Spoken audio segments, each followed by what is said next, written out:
Setsima TV, l'actualité en temps réel dans la spontanéité et la rigueur. Setsima TV, xibaar yu wér te wóor.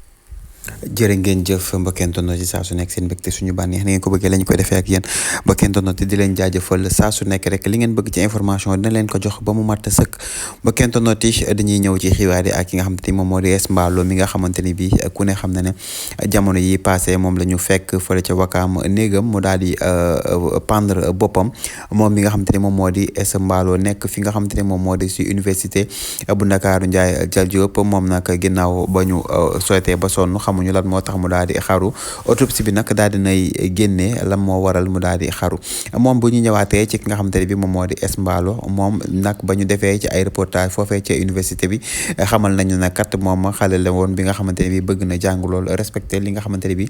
moom moo ko fi indi woon moom sax nag li gën a yéem nit ñi nag mooy daawul sax nag toog bay waxtaanee yooyu wala sax nag mu daal di nekk koo xamante ne bi dafay xuloo wala muy xeex fi nga xamante ne bi tey moom moo di ci université bi maanaam daal bu ñu ñëwaatee ci li nga xamante ni bii moom moo di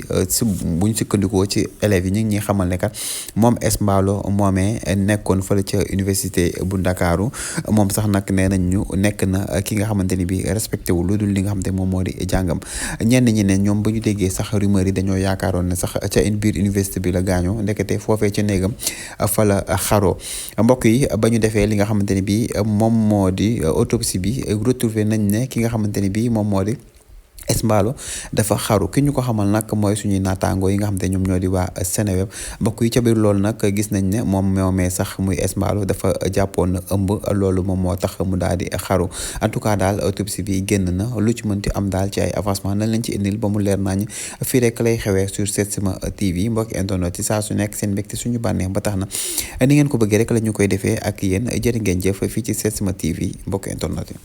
Setsima TV, l'actualité en temps réel dans la spontanéité et la rigueur. Setsima TV, xibaar yu wér te wóor.